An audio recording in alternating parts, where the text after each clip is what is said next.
I'm Stuart from QBC Constructions, and we're back at Pacific 5 today after 15 months. So this property is situated at the northern end of Werri Beach. The North End Lagoon's not far from here. It was actually a rare vacant block of land which sat here for quite some time, and the property has changed hands several times throughout the DA process. So Henry Power Architecture came on board 18 years ago, would you believe it, with the previous clients. They unsold it to another couple, and then eventually Tanya and Oliver got hold of it, lodged a mod DA to what we see built today.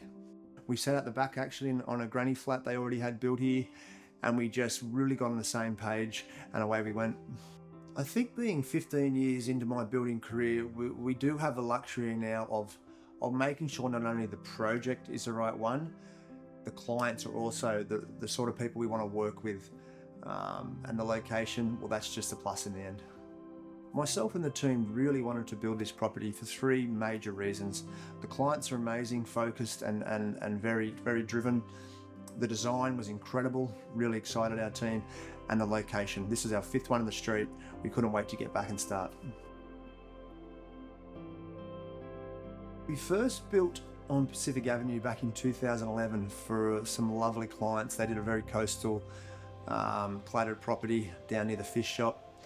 We've also done several others. Two doors up, we've done a very modern beach house for some clients for Robinson Collective. We've done an art studio, two-story art studio for the well-known George Giddos, and we've also built an AGF design at the far end near the caravan park, which has some masonry and cladding. But Pacific 5 itself, I guess it's the jewel in the crown of our Pacific 5. Straight away I saw this timber-clad architectural, really straight lines, bold building, and I just knew our team would be able to bring this one to life.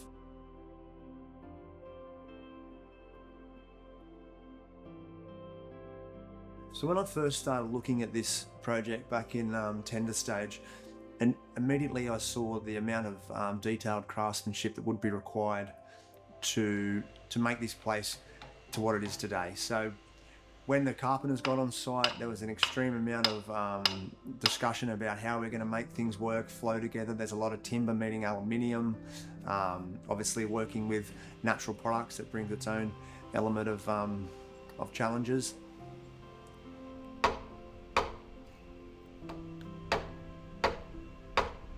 So we're lucky enough to build a lot of properties near the ocean. So Blake and the other Carpenters, we know what goes into these sort of properties and how to make them bulletproof and stand up against that constant barrage. In relation to Pacific 5, there's a hell of a lot of stainless steel screws in this building. Silver top ash cladding is just going to naturally age. The clients can choose whether or not to bring it back to life with some products. And the aluminium clear anodized windows from Hamlin's were the perfect choice for this building. The clients wanted two separate areas, whether it's not for family, holiday letting, or just themselves. They can live in the front half of the house, linked in the midsection by the kitchen and pool area. Then the rear pod has a back living area, garage, and 2 bedrooms upstairs.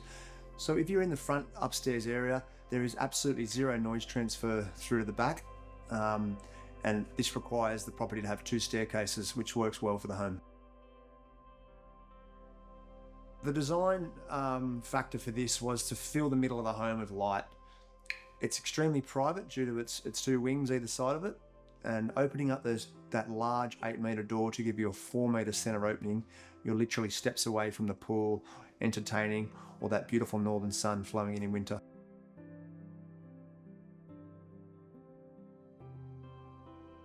One of the key restraints when we were under construction here was the height restriction, or DA, maximum height we could build. So we had to be super mindful when constructing the steel frame, to putting up the rafters and the joists, that we met every level on the way up. So when we got to the top, we were under the council limit. We had some passers by that would stop and look up and marvel how high the property was, but we kept it below. We kept it below by a matter of, let's just say, less than an inch, less than 25 millimeters. Being such a tall and bold structure, the top floor incorporated a top floor garden, and those plants will start spilling down the facade, is what Henry's dream is. Upstairs on the 3rd floor lookout, it's one of the only parts of the home where you can see the waves crashing on the beach, so that was a must for the clients.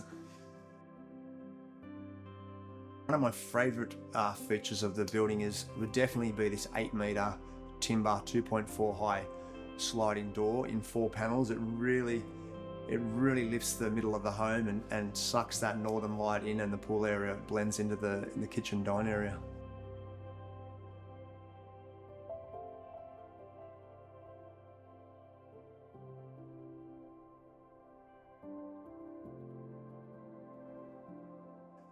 So what makes this successful for the QBC team would, number one, have to be seeing Henry Power's 18-year vision for this block of land come to life.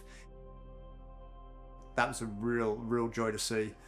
Seeing also Tanya being the interior designer and the brains behind all the selections, seeing her vision come to life, she was extremely happy with the result. Onto our team, Blake, the Carpenters. A lot of hard work goes into cladding a 2-story home, extreme amount of detail. Couldn't be happier. I'm extremely proud to include this build in our portfolio for the amount of craftsmanship and detail the team delivered, working with Henry Power for the first time. And Tanya and Oliver were really fun, driven clients, and the vision was there from day one. I remember sitting on the top lookout one afternoon with Blake when we put the top floor frames up, and we just looked at each other and said, this one's going to be special. And it certainly ended up that way. From a lifestyle point of view for Tanya and Ollie, Tanya works from home, got a lovely office up there near their bedroom. They've got a dog they can walk across the beach. Oliver doesn't work far away, and they've got that real coastal lifestyle, fishing, surfing, and enjoying what Werri Beach has to offer.